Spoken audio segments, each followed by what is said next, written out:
बाबा ने बचपन से लेकर के हमें इतना निश्चय बुद्धि बना दिया और इतना नशा चढ़ा दिया, जो हम किसी से भी डरते नहीं थे।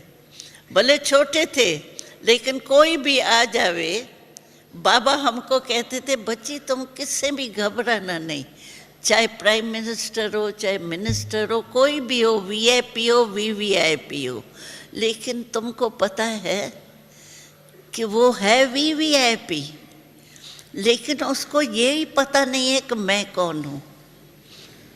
जिसको ये पता नहीं कि मैं कौन हूँ, वो क्या वीवीआईपी हुआ। तो तुम तो देखो क्या हो, तुम तो भगवान के बच्चे बन गए। भगवान के बच्चे जो है, उनको तो भगवान का नशा है, भगवान आपके साथ है। तो हम लोग किससे भी मिलते थे ना, डरते नहीं थे। ये वीआईपी है या वीआईपी है, कुछ भी हो, बाबा कहता था वो तो वीआईपी है, तुम तो वीआईपी हो, क्योंकि तुम तो भगवान के हो। तो तुम्हारे आगे वो क्या है।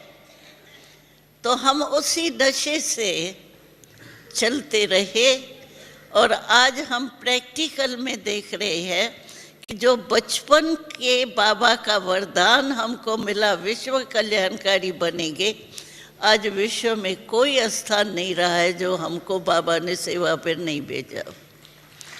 तो ये है बाबा के वरदान की कमाल, जो हम कुछ भी जानते नहीं थे, पढ़े हुए तो थोड़ा ही थे, लेकिन बाबा की पढ़ाई ऐसी बाबा ने पढ़ाई जो उसके आगे कुछ भी नहीं लगता था।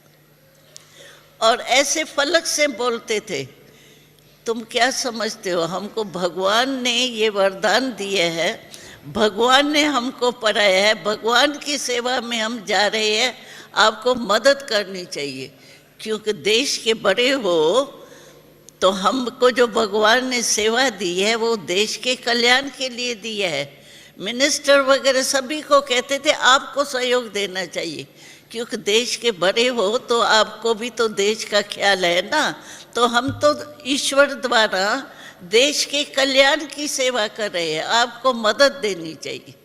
और वो कहते थे, बच्चियाँ छोटे तो थे ना, तो कहते थे छोटी छोटी बच्चियाँ तुम लोग क्या चाहते हो। हम कहते थे जो हम चाहते हैं ना वो आप मदद दो, बस हमको और कुछ नहीं चाहिए। तो बाबा ने इतनी फलक से, और बाबा ने शुरू से आपको याद किया बच्चों को। हम तो उस समय तो 80 सिर्फ थे, लेकिन आप सभी बच्चों को बाबा ने बहुत याद किया। हमको एक कहानी याद है, बाबा का एक संबंधी था, ब्रह्मा बाबा का लौकिक संबंधी कोई था। वो बहुत शाहूकार था, सिंधी लोग कमाने में तो होशियार थी, तो वो बहुत शाहूकार था, और उसको बच्चा नहीं था। तो बच्चा न होने के कारण प्रॉपर्टी तो बहुत होती ही है ना। तो बाबा के पास मिलने आया तो हम लोग यहाँ वहाँ होके सुनते थे बाबा क्या बात करता है।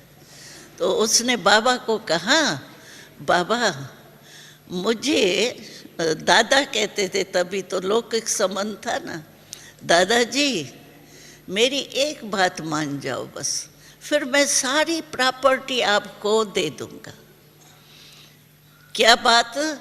कहता था बस मुझे सिर्फ ज्योति का साक्षात्कार करा दो, बस सिर्फ ज्योति दिखा दो। अगर आपने मुझे ज्योति का साक्षात्कार करा दिया ना, तो मैं सारी प्रॉपर्टी आपको दे दूंगा, क्योंकि बच्चा तो मेरे को है ही नहीं, इस कार्य में आप लगा दो। अभी उसका जसलोक दिल्ली में, बॉम्बे में बहुत बड़ी हॉस्पिटल उसके नाम से है। तो बाबा ने जवाब देखो कितना अच्छा दिया। बाबा ने कहा, बच्चे वैसे ट्रांस में साक्षात्कार कराने की चाबी मेरे हाथ में नहीं है, वो शिव बाबा के हाथ में है।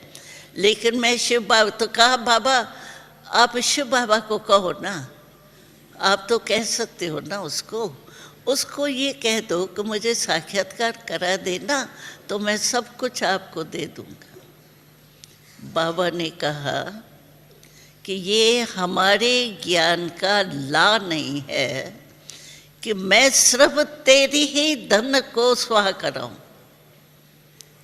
आपको याद रहे कि फुड़ी फुड़ी तला इकट्ठा होता है, यहाँ जो है वो अनेक गरीबों का धन यहाँ स्वाहा होना है। आप एक को राजभाग नहीं मिलना है, लेकिन यहाँ फुड़ी फुड़ी तला होना है। एक की कल्याण थोड़ी होगा, अनेकों का कल्याण विश्व कल्याण है ना, तो अनेक बच्चों का कल्याण होना है। इसीलिए हमारे पास ये कायदा ही नहीं है कि एक का कल्याण करो। इतना फलक से तो वो कहने लगा, दादा आप क्या कह रहे हो, सोच के कहो ना। हम तो संतों के पास जाते हैं, गठरी रखते हैं तो वो हमारे ही हो जाते हैं, और आप हमको इतनी प्रॉपर्टी के लिए हम कह रहे हैं और आप हमको कहते हैं हमारा लाई नहीं है। तो वो बेचारा बहुत वैरा हो गया कि ये दादा क्या मस्ती चढ़ गई, नशा क्या चढ़ गया है शिव बाबा का दादा में। तो उसमें प्रभावित हो गया। तो दादा में जो ज्ञान आया है वो सचमुच परमात्मा ने उनको क्या से क्या बना दिया है। तो बाबा ने शुरू से ही फुड़ी फुड़ी तला इकट्ठा होना है, अनेक बच्चे मेरे आने हैं, तो आप उसमें आ गए हो ना, दशा है आपको। आपको शुरू शुरू में बाबा ने याद किया, तो बाबा ने इतना उसको सीधा जवाब दिया, वो एकदम चुप हो गया। और बाबा की हमेशा कोई भी आवे ना, बाबा कहता था बच्चे छोटेपन से हमको शिक्षा दी, बच्चे कोई भी आता है ना, आप उसको हाथ खाली नहीं भेजो। हाथ वो चीज़ें पैसा वैसा नहीं, हाथ खाली किसको नहीं भेजो। सुख और शांति की अंजलि भी ज़रूर दो, उसको संदेश तो ज़रूर दो। आपको उल्हना कोई नहीं देवे। तो हमारा पिता आया, आप तो जानते थे ना हम सबका पिता है, हम नहीं जानते थे, लेकिन आप तो जानते थे ना हम सबका पिता है। तो हमारा पिता आया और आपको मालूम हुआ और आपने हमको बताया ही नहीं। ये उलझना किसका नहीं रहना चाहिए। बचपन से ही बाबा ने हमको ये शिक्षा दी, विश्व कल्याणकारी बनना है। विश्व के हर एक आत्मा को इतना तो संदेश मिले कि हमारा बाप आ गया, वो माने नहीं माने उनका है, लेकिन आपका उलझना नहीं रहना चाहिए। तो तब से लेकर के हमने देखा, हमको कहाँ भी हम जाते थे संदेश जरूर देते।